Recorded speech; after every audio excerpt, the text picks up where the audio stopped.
Halo sahabat Tribuners, Warta Kota Network dan tribunbekasi.com.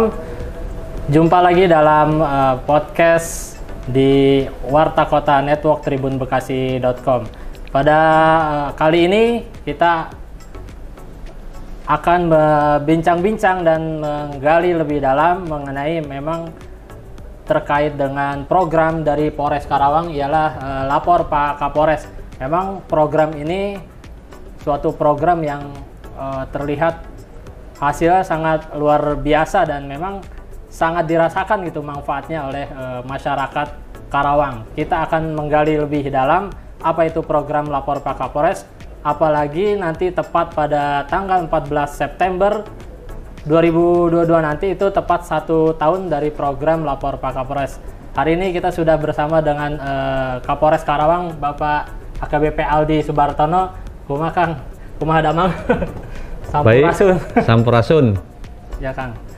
Ini dan siap untuk program Lapor Pak Kapolres ini kan udah menjelang ke 1 tahun ya dari peluncurannya yang tepat bertepatan juga pada HUT Karawang yang ke 388 yang 1 tahun lalu. Nanti untuk tanggal 14 September nanti itu yang ke 1 tahun ya. Yes. Di HUT Karawang ke 389. Yes. Awal mula dari pencetusan gitu program Lapor Pak Kapolres, atau enggak program Lapor Pak Kapolres ini apa sih dan sebenarnya bisa disampaikan? Baik, terima kasih. Assalamualaikum warahmatullahi wabarakatuh. Selamat sore. Salam presisi. Terkait program Lapor Pak Kapolres, jadi kan saya kan dilantik menjadi Kapolres Karawang itu tanggal 6 Agustus 2021. Tentunya sebagai pejabat yang baru, saya pasti melakukan scanning ya, kemudian mapping terkait situasi Kamtibmas di Karawang. Nah, dari scanning ini muncullah permasalahan-permasalahan, termasuk salah satunya yaitu seperti kejahatan 3C, kemudian tawuran pelajar, 3T curanmor, kemudian geng motor, kemudian keributan RSM, ya. Sehingga saya melihat ada beberapa program Polri ya. Program presisi ini termasuk yaitu telepon 110. Kemudian saya melihat potensi masyarakat serta potensi personil internal. Nah, untuk membuat konstruksi Kamtibmas di Karawang ini dan hasil dari scanning itu, maka saya membuat beberapa program Polres yang tentunya ini menginduk dari program presisi Bapak Kapolri. Kita tahu hari ini adalah era digital ya. Semua kegiatan dimanapun ini bisa hitungan detik diketahui oleh dunia. Sebelum itu saya sudah melihat data bahwa di Indonesia pengguna medsos itu jumlahnya lebih kurang 191 juta. 15%-nya adalah melalui WhatsApp. Sehingga 2 minggu pertama saya menganalisis program aplikasi Karawang Tangguh yang sudah ada di Polres Karawang, serta menganalisis program 110. Dari hasil analisis itu, saya coba meningkatkan dengan sosialisasi.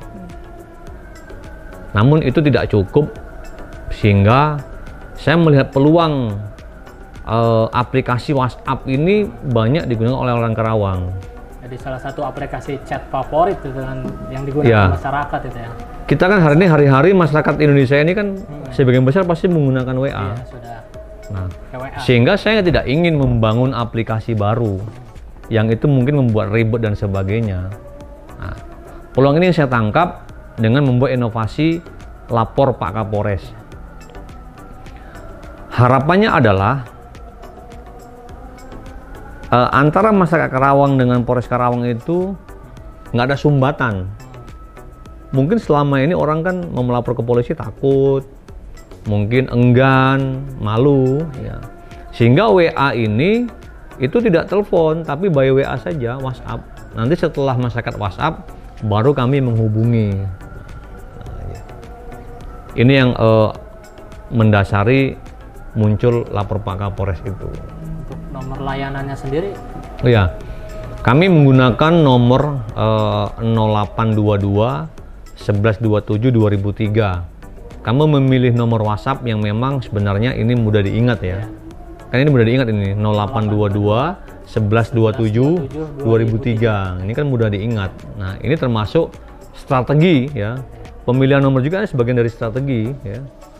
Nah, setelah itu sebuah inovasi yang paling penting adalah pertama kemudahan, ya kan? Kedua sosialisasi, ketiga konsistensi. Nah ini penting konsistensi. Artinya apa? Sebelum program ini saya luncurkan, personil yang mengawaki, anggota, pejabat, kapolsek semua ini sudah saya latihkan dulu bahwa kita akan punya program seperti ini, begini SOP-nya. Sehingga begitu di launching, orang melapor langsung ya, kita semua sudah siap untuk melayani masyarakat ya, jadi sosialisasi ada semacam blueprint gitu ya, jadi sebenarnya ada, jadi ada SOP, ada SOP-nya. Nah ini kita sosialisasikan baik kepada internal juga kepada masyarakat, sehingga masyarakat tahu oh sekarang ada lapor Pak Kapolres. Maksud dalam arti sosialisasi tadi kan ada spanduk ya, di mana-mana ya terkait program lapor Pak Kapolres, bahkan di tiap titik keramaian pun ada gitu kan spanduk. Ya, itu bagian dari strategi sosialisasi. Yang pertama adalah saya membuat logo lapor Pak Kapolres. Yang terpenting adalah saya di situ tetap mencantumkan program Mabes. Apa itu? 110. Sehingga masyarakat ada pilihan. Nah setelah membuat logo, saya mewajibkan seluruh personil memasang profilnya dengan logo lapor Pak Kapolres. Kita bisa bayangkan ketika jumlah polisi Karawang jumlahnya 1.200, dia punya grup SD, grup SMP, grup SMA, grup kuliah, grup haji, grup ibadah misalnya yang Nasrani ataupun agama lain, grup RT, RW, maka seketika itu akan ada ribuan, bahkan mungkin puluhan ribu masyarakat yang akan mempertanyakan, apa sih ini kok profilnya temenku gambarnya lapor Pak Kapolres. Nah itu dulu sosialisasi melalui profil. Setelah itu tadi tuh melalui billboard, melalui flyer-flyer, melalui medsos, ini kan gencar kan. Nah setelah sosialisasi, konsistensi artinya kecepatan anggota merespon, kecepatan anggota menangani, ini penting ya. Sehingga orang akan percaya bahwa inovasi ini memang layak dikonsumsi dan dimanfaatkan oleh masyarakat untuk tadi itu memecah kebuntuan komunikasi, memecah ruang jarak antara polisi dengan masyarakat. Nah itu konsistensi tadi itu. Kemudian bukan hanya di situ ya, ada namanya analisa evaluasi. Setiap bulan kita evaluasi berapa banyak laporan masuk, berapa banyak yang selesai. Nah ketika nggak selesai, kita cek kepada Kasatpung atau Kapolsek yang menerima amanah itu.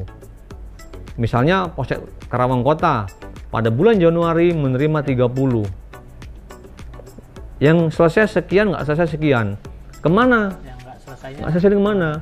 Berarti bukan berarti kita diamkan. Nah itu bentuk dari ANEF itu gitu. Artinya kalau dari ini kan udah mau menginjak 1 tahun, ada berapa laporan dari hampir 1 tahun ini yang selesainya berapa persen, dan yang belum atau yang masih perlu tindakan lanjutan mungkin ya, itu berapa persen gitu? Laporan masuk itu lebih kurang 2.670 sampai hari ini. Agustus kayaknya. Per 14 September 2021 sampai dengan hari ini. Sampai hari ini ya? Iya, hampir 2.700. Ini yang selesai sekitar 97%. yang selesai. Untuk laporan sendiri ini Rata-rata dari ada masalah sosial, masalah Kamtibmas, kemudian menanyakan perihal pelayanan, ya, konsultasi hukum dan lain-lain, ya, sampai dengan percobaan pembunuhan, ya, sampai dengan pipa bocor. Nah, itu melapor. Nah, ini kita bisa melihat artinya hari ini Masyarakat Karawang itu sudah familiar dan sudah enjoy menikmati lapor Pak Kapolres ketika ada masalah. Artinya kalau yang menjadi contoh, saya juga sebagai warga Karawang sempat mencoba gitu lapor Pak Kapolres waktu zaman bulan puasa ya kemarin pas macet di persimpangan.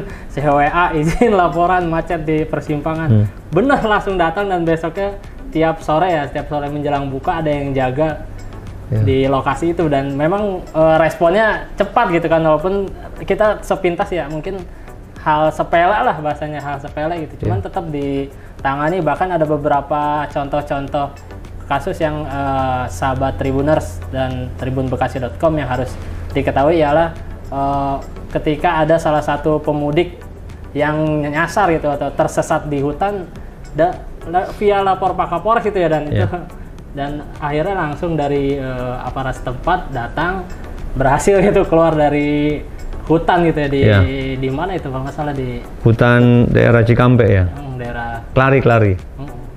Itu luar biasa gitu kan ya. Dan tadi selain itu kan 97% yang tertangani atau diselesaikan ya, untuk 3% ini belum atau seperti apa gitu? Nah, untuk 3%-nya ini laporan-laporan yang membutuhkan pembuktian. Misalnya dia melapor tentang tipu gelap, melapor tentang curanmor, melapor tentang hal-hal yang memang secara fakta hukum ini kepidanaan ya. Maka kan kita di situ butuh pembuktian. Nah, sehingga tidak seketika itu gitu. Nah, kasus-kasus seperti ini kita selalu kadang jemput bola, kadang pelapor kita arahkan, sehingga ketika pelapor akan datang ke kantor polisi, dia sudah tahu nih, aku mau ke Polres atau ke Polsek ketemu bapak siapa gitu. Dia nggak akan bingung lagi.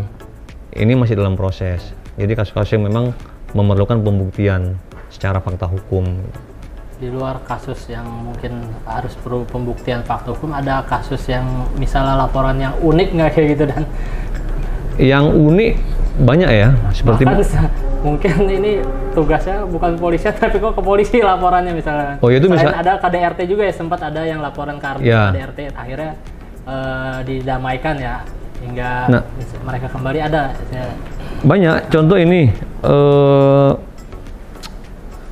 laporan ini perihal ulah oknum pembuang sampah dan pedagang yang menyalahgunakan jalan. Artinya sampah ini kan sebenarnya kan bukan tugasnya polisi kan, petugasnya tugas kebersihan, tapi dia mengadu kepada polisi. Kemudian Dumas perihal toko yang menyetel musik dengan keras merasakan warga. Ini kan sebenarnya cukup dengan RT RW, ya kan. Kemudian pipa bocor, ya kan, pipa air bocor gitu kan. Kemudian pohon kelapa tinggi membahayakan warga sekitar. Ini kan sebenarnya cukup dengan RT RW kan menyelesaikan ini. Yang uniknya lagi pernah orang melapor mengadukan polsek yang kamar mandinya bau busuk gitu. Jadi lapor Pak Kapolres ini secara tidak langsung ini juga mengawasi kinerja kepolisian Polres Karawang, dan ini mengerim personil yang memang mungkin ya kan ada saja ya. Di sebuah institusi organisasi manapun pasti ada saja yang kadang-kadang menyimpang dari ini kan. Ini saya nggak langsung juga pasti kan membantu saya mengawasi personil, karena dengan begini pasti kan personil secara psikis mikir juga dia, waduh nanti kalau saya ada apa-apa dilapor ke Pak Kapolres gitu kan. Selain itu juga terkait keamanan ketertiban masyarakat pasti sangat berpengaruh dengan ada program ini gitu kan. Misalnya di lingkungan masyarakatnya yang spanduk kan masif di mana-mana ya, di tempel. Spanduk masif. Ya tentunya pastinya berpengaruh. Kalau program ini efektif, maka ada dua hal. Kalau misalnya kasusnya meningkat, berarti kepercayaan publik untuk melapor semakin tinggi. Karena emang saya lihat ada fase di bulan berapa itu, di awal-awal itu kasus naik gitu, ya kan? Kasus atau laporan gitu? Laporan naik gitu. Nah.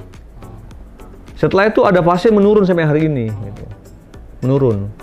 Jadi menurunnya itu berarti kemungkinan besar mungkin pelaku termasuk premanisme dan lain-lain sudah mulai tahu, oh jangan macam-macam, nanti pasti kita dilaporkan kan, dan akan didatangin atau dijemput kan begitu. Jadi artinya angka kejahatan ini jauh menurun hari ini ketika ada lapor Pak Kapolres ini. Ada beberapa contoh kasus nggak dari program lapor Pak Kapolres ini yang berhasil secara ini kasus pidana ya, persoalan pidana yang terungkap itu, dan dari program lapor Pak Kapolres selain mungkin persoalan-persoalan sosial gitu kan yang ada di masyarakat, itu curanmor atau mungkin dari peredaran narkobanya misalnya kan? Banyak. Jadi beberapa kasus penyalahgunaan narkoba ya, penjualan eksimer, tramadol, itu kan banyak lapor Pak Kapolres. Pak, di ini ada obat-obatan terlarang, di foto dikirim, kita cek bener ada gitu. Jadi penyalahgunaan narkoba, kemudian curanmor, ini banyak yang terungkap dari lapor Pak Kapolres itu. Ya. Termasuk yang gantung diri itu. Oh, yang di bawah tol itu ya? Iya, itu kan ada yang menginformasikan, Pak, ini sepertinya kok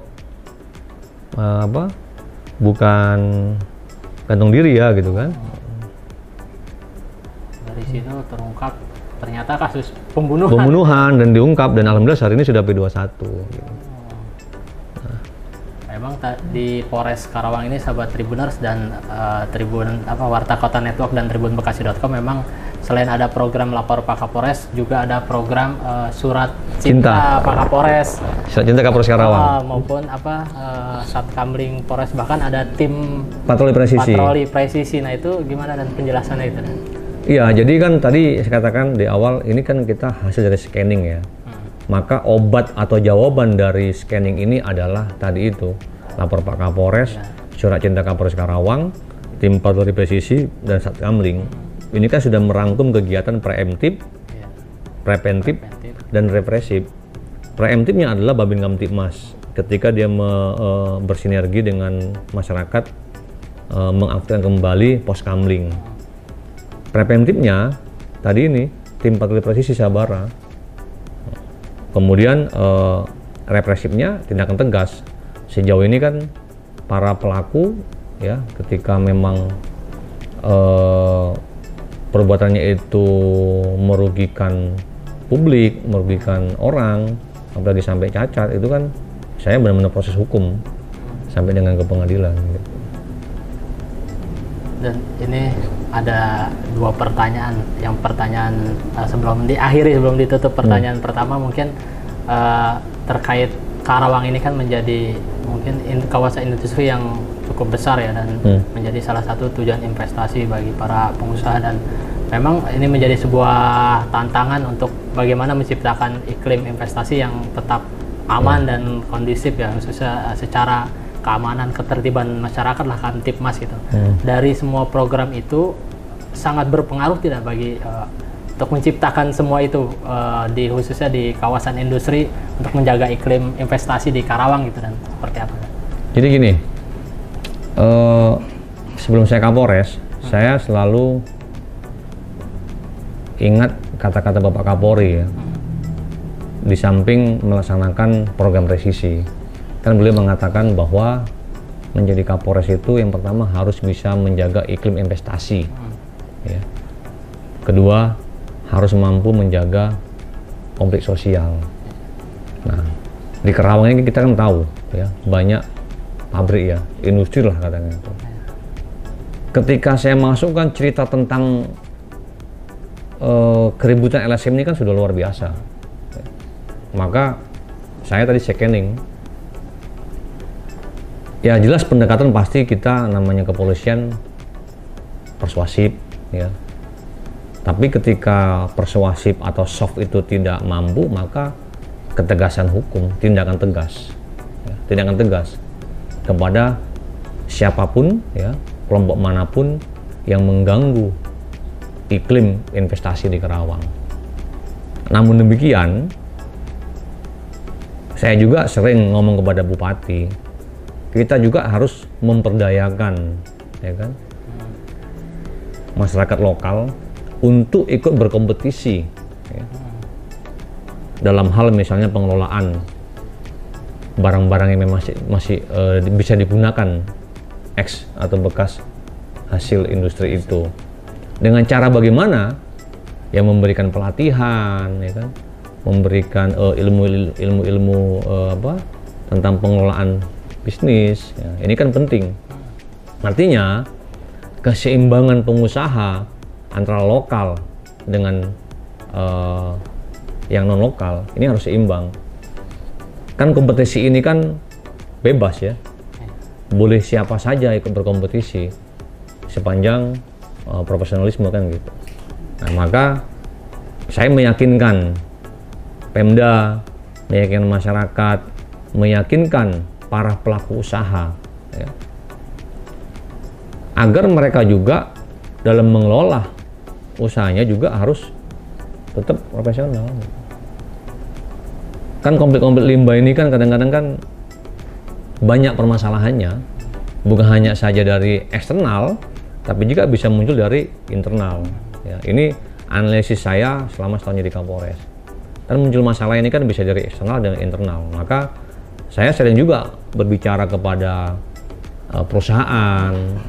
Artinya ya, untuk menjaga iklim investasi ini nggak cukup hanya kepolisian, tapi bagaimana para pengusaha atau pelaku usaha yang punya atau sebagai investor dan manajemen ke bawah serta masyarakat Karawang. Intinya kalau kami kepolisian ya ingin membuat sejahtera semuanya, perusahaannya maju, masyarakatnya senang, ya kan, pengusaha lokal juga senang, pengusaha luar juga berinvestasi atau berbisnis di Karawang juga senang, ya. Artinya tadi tuh keadilan bagi seluruh rakyat Indonesia. Ya, jadi bukan hanya kepada kelompok tertentu, tapi kepada semuanya. Dan saya meyakinkan bahwa, maksudnya meyakinkan kepada investor, ya, ada pelaku usaha, ya harus berani juga. Misalnya ketika ada pihak-pihak yang mengganggu perusahaan, harus berani menyampaikan kepada kepolisian, juga menyampaikan kepada pihak-pihak yang ini. Itu kira-kira. Ya, sehingga iklim investasi di Karawang tetap akan terjaga, tetap akan aman, ya. Dan ini akan berkontribusi, berimpact, ya, kepada pertumbuhan ekonomi di Karawang. Ketika Karawang aman, Kamtimas aman, cost-nya rendah dan sebagainya, pasti pengusaha akan menanamkan investasinya di Karawang, karena secara geografi kan Karawang ini kan lebih dekat dengan Jakarta, ya. Jadi kan sebenarnya cost transportasi lebih murah. Ya, ini sekalian penutup nih. Memang Kepolisian Republik Indonesia kan memang tengah menjadi sorotan lah.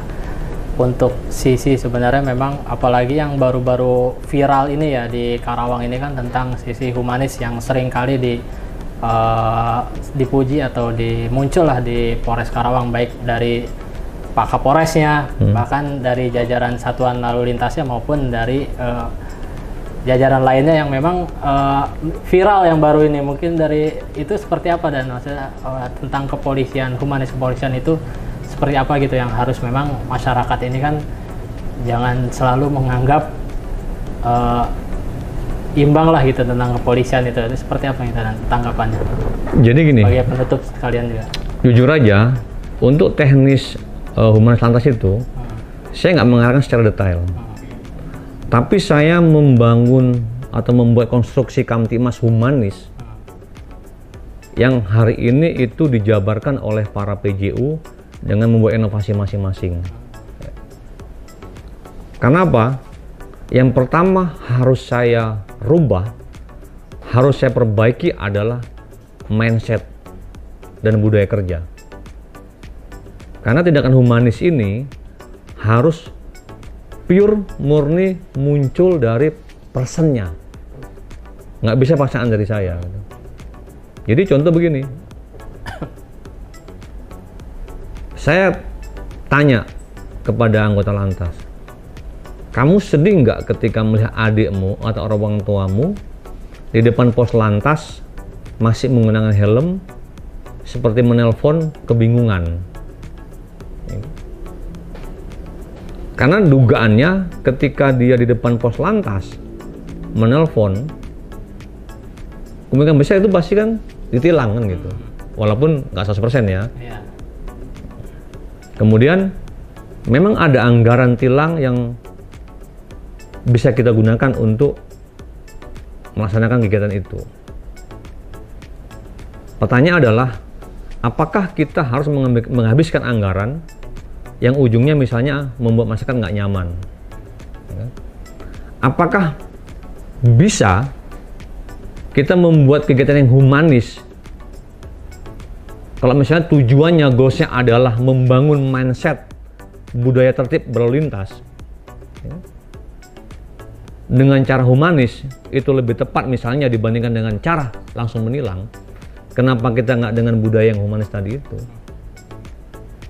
Karena yang saya rasakan, yang saya amati, yang saya lihat, kadang orang semakin ditilang, semakin dongkol sama polisi gitu kan. Ya. Malah nggak ditebus-tebus ya surat tilang. Nggak tebus-tebus. Kadang-kadang mungkin, alah ini kan polisi cari-cari kesalahan gitu kan. Nah harapan saya sebenarnya, dengan membangun mindset dan budaya kerja yang humanis ini, harapannya itu bisa mengedukasi masyarakat, membawa kesadaran masyarakat sehingga mampu merubah mindset untuk malu apabila tidak tertib berlalu lintas. Tertib itu kan banyak ya, misalnya kelengkapan kendaraan, kelengkapan pribadi, ya, dan lain-lain ya. Saya berharap dengan humanis ini, saya bisa membangun mindset personil, membangun mindset budaya kerja, juga membangun mindset masyarakat bahwa dengan teguran akan muncul rasa malu, muncul kesadaran, akhirnya dia akan bercerita dan mengajak, tadi aku ditegur polisi karena nggak pakai helm, waduh polisinya baik sekali ya, besok-besok ini ya, apa namanya, kudu tertib, kalau nggak malu. Itu pasti akan tersampaikan cerita baik itu gitu. Walaupun memang hari ini tetap aja ada. Iya. Cuma ditegur doang mungkin itu mikirnya. Tapi menurut saya ini butuh waktu gitu. Kemungkinan yang melakukan ini bukan yang kemarin gitu. Ya. Jadi memang kita butuh waktu. Artinya harus continue dan konsisten, harus terus. Ya kan? Nanti mungkin pada fasenya suatu ketika mungkin ya butuh 6 bulan, setahun. Mudah-mudahan di Karawang ini semua orang akan tertib. Ya memang kita akan lebih ekstra dan lebih capek, nggak apa-apa. Tujuan kita kan mulia ya, membangun mindset baik internal dan eksternal. Buktinya apa? Saya nggak pernah memviralkan, tapi hari ini itu viral gitu. Ya kan? Dan masuk di mana-mana, masuk di TikTok, masuk di snack video kan, masuk di YouTube dan di mana-mana masuk gitu. Dan saya juga banyak mendapat kiriman dari pimpinan, dari teman, dari mantan-mantan anak buah dan masyarakat, teman-teman di mana-mana mengirim video itu. Artinya bahwa video humanis ini telah nyampe ke masyarakat. Bahkan di salah satu TikTok itu saya menonton ada 4,5 juta yang nonton. Kemudian itu di like lebih kurang 319.000. Ada sekitar 15.900 komentar. Setelah saya baca, saya analisis, itu 90% positif gitu, mendukung, dan mereka senang ketika polisi mengedukasi seperti ini. Ya 1-2 ada yang julid, biasa lah ya kan, nggak apa-apa ya kan, namanya kita ingin ini, nggak apa-apa. Nanti mudah-mudahan yang julid juga akan sadar dengan sendirinya kan gitu. Suatu kita dia akan sadar juga dia dengan. Nah itu bagaimana kami membuat konstruksi Kamtibmas, membuat konstruksi humanis di Karawang ini ya, sehingga Polri ini benar-benar menjadi milik masyarakat, benar-benar menjadi harapan masyarakat untuk mewujudkan rasa aman dan nyaman di semua elemen masyarakat. Maksud ada pesan penutup buat masyarakat Karawang khususnya dan terkait Kamtibmas seperti apa yang bisa disampaikan? Wargi Karawang, saya Kapolres Karawang, alhamdulillah sejauh ini masyarakat Karawang sudah sangat mendukung program-program Polres Karawang dan pemerintah daerah. Hal-hal positif harus kita pertahankan, kita kembangkan. Contohnya tertib berlalu lintas, kemudian kita menghindari segala bentuk ilegal, apakah itu BBM, LPG, pupuk subsidi, kemudian perjudian, narkoba, semua harus kita hindari. Dan kami berharap masyarakat bisa terus bersinergi melaporkan semua permasalahan ya, ataupun potensi gangguan, baik itu tentang misalnya narkoba, lalu lintas, kemudian ilegal lain. Kemudian saya juga berharap masyarakat bisa membantu kepolisian untuk menjaga lingkungannya masing-masing dengan mengaktifkan kembali Satkamling presisi ya. Dan hari ini kita tahu ya, untuk mencegah inflasi, mari kita semua menciptakan ketahanan pangan ya. Mungkin dengan ya menanam cabai di polybag, menanam bawang, menanam tomat, kebutuhan dapur yang sehari-hari ya. Kemudian untuk kami kepolisian ya, apabila ada hal-hal yang misalnya kami berperilaku tidak sesuai dengan norma etika kepolisian atau mengusik rasa keadilan, tolong laporkan ya, laporkan ke kami juga, DM aja IG saya atau WA saya ya. Karena untuk membangun bangsa Indonesia ini ya, butuh sinergitas kita semua. Sekali lagi saya mengucapkan terima kasih kepada masyarakat Karawang yang sejauh ini telah bersinergi. Harapannya ke depan terus bersinergi dan jangan pernah khawatir, takut melaporkan hal-hal yang merugikan masyarakat. Satu lagi yang paling penting, mari sama-sama ya kita berikrar ya bersama-sama menjadi pelopor untuk melindungi kekerasan perempuan dan anak di Karawang ini ya.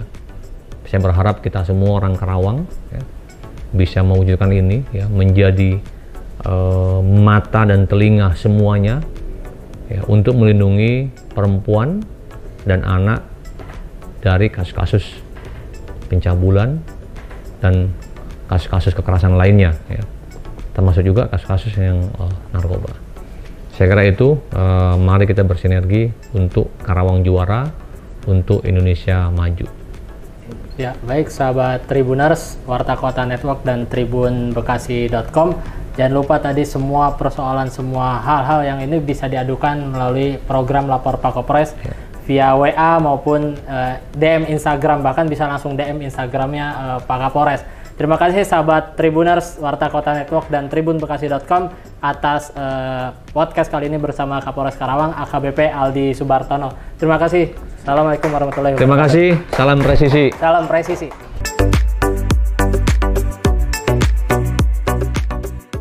Jangan lupa subscribe ya.